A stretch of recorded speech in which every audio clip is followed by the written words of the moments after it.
Ho ho, YouTube. Merry Christmas. So, what does your motorcycle want to find under the Christmas tree?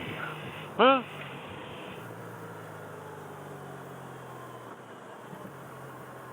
Let me know down below.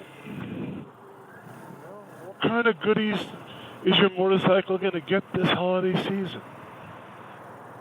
A new exhaust, handlebars, windscreen, maybe a tuner, or a brand new seat. Or maybe you don't have a motorcycle and that's what you're going to find under the tree. Or maybe you'll get another motorcycle. Let me know down below. What do you think your motorcycle wants for Christmas? I think that's pretty cool, huh? I mean, motorcycles